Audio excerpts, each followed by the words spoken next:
A few days ago, Donald Trump announced what he called a Liberation Day, a day of a new beginning for America, a rejuvenation, a rebirth to a new prosperous America. Economists, however, had a very different take on it.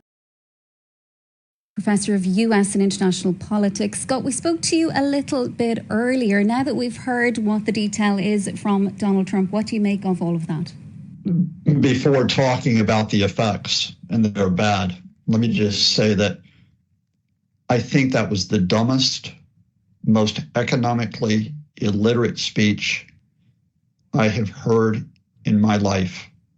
And I've heard a lot of bad ones. And surely enough, as the economists predicted, it's led to a massive global market crash. Even the S&P 500 has had its biggest single drop since its inception, apart from 9/11. So apart from a major terrorist incident in the US, there has never been such a major drop in the S&P 500 index. And on this occasion, it's entirely man-made, designed and delivered by the White House. This is having repercussions across the globe, will affect every economy and almost certainly every citizen. And the evidence of its damaging effect is right there, as you can see in the markets. Previously, Trump was reticent to do anything that might harm the markets, but now he's just crashing through that previous guardrail, that inner guardrail he used to have to stop him engaging in acts of virtual vandalism towards his own economy. But those restrictions, those guardrails, those inhibitions do not exist anymore.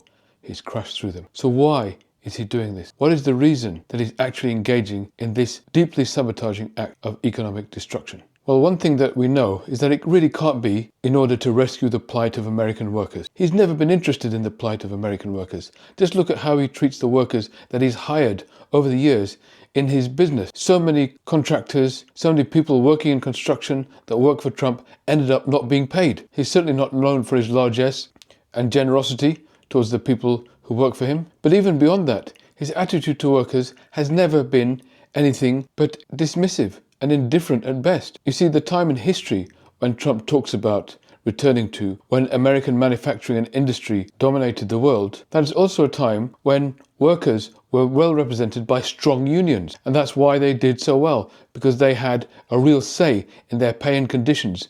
And owners, directors, and executives had to pay attention and listen to the workers' needs because they were represented by unions. And that's why that was a time of more economic equality and improvement across the board, not just because of the manufacturing industries that existed, but because the way workers were treated. And Trump has never ever shown anything but disdain for that. If you remember, just before the election, he had a conversation with Elon Musk live on X. And in that conversation, he lauded Elon Musk for the way in which he aggressively fires his employees. He says, if you guys ask for a pay rise, you're brilliant, Elon. All you do is just you say, okay, here's the door, get out. And you just sack people here and there. It's wonderful. Something, of course, that Elon Musk has now continued to do in government since Trump came to office. So his interest in workers and in raising the standards of working and middle-class people is zero. That's not why he's doing this. That was never his motivation. So what is his actual deep down inner motivation?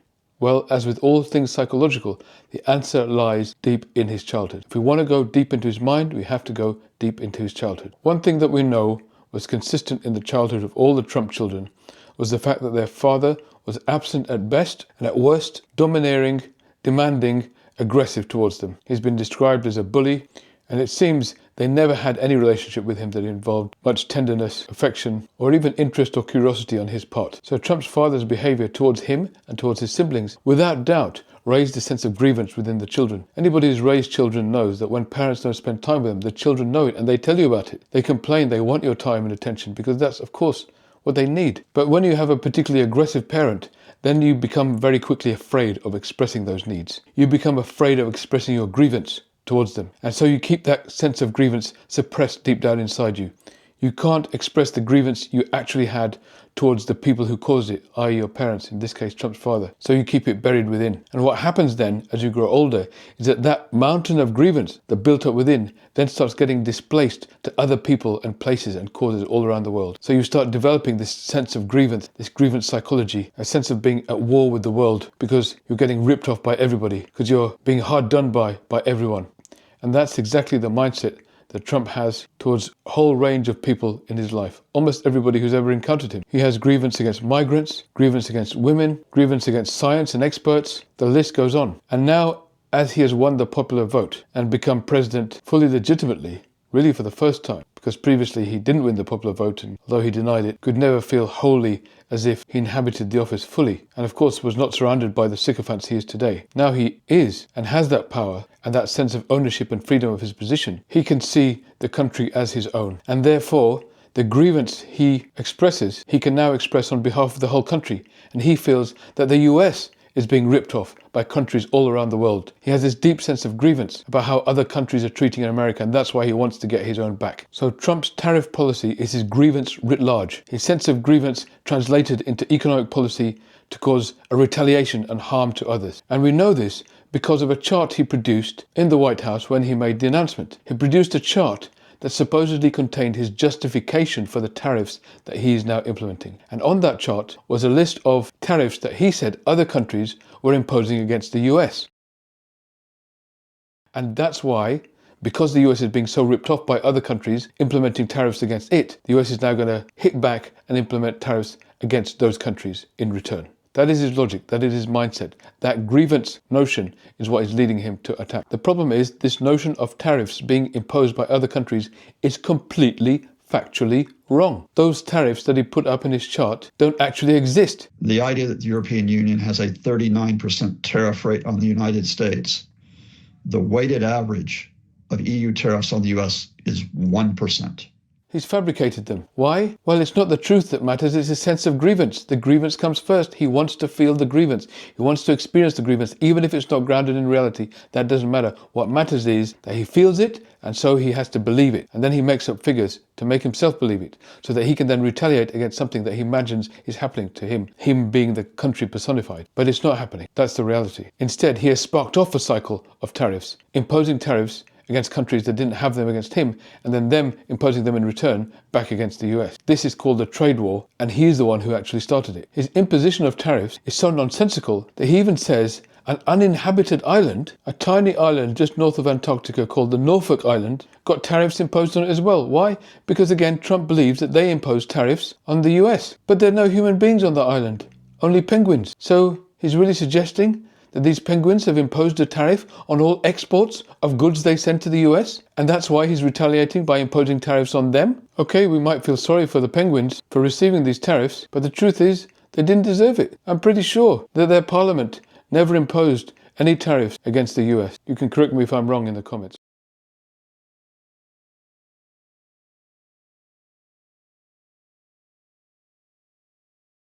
Now, what actually seems to have caused this grievance for Trump in reality is not any tariffs they've imposed on the US. What those figures seem to be based on is the fact that there's a trade deficit with these countries. These countries sell more to the US than the US sells to them. It's not that they impose any tariffs, it's just that they're better at selling goods to US consumers than the US industries are at selling goods to their consumers. Often that's because the US is a huge market, it's a massive population. So therefore, inevitably, smaller countries will sell more to the US because there's more people to buy their product than the US sells to another smaller country. And there are so many small countries on that list. There's no way that they themselves are going to have a trade deficit with the US because they'll never ever be able to buy more products from the US than the US buys from them. But whatever the size, when a country is exporting more to the US than the US in turn exports to that country, that's just competition. That's just how the global market works. That's also how prices are kept so low, incredibly low for all consumers. But for Trump, this is a competition that he cannot face losing. For him, he now is the country, and if it means that another country is winning, i.e. selling more products to us than we are to them, then we're losing. He only understands zero-sum logic. Either we're winning or we're losing. And if they're selling more to us than we're selling to them, we must be losing. So we have to impose a tariff. We have to pretend that they're imposing tariffs. Not really. What's actually happening is that they're supposedly winning the trade game with us, but because of that, we have to get our own back. We're being ripped off. You see, Trump cannot contain the notion of losing at anything in any way. It's outside his psychological capacity. And that takes us to the other issue from Trump's childhood that is impacting his mental state with regards to this calamitous economic policy. You see, his father taught him that the world is divided between killers and losers. If you're not a killer, prepared to be completely ruthless, then you're a loser. If you're a loser, I don't want anything to do with you. That's how he bullied them, by dividing the world in two, by dividing his children in two. And Trump is mortally afraid of ever being a loser.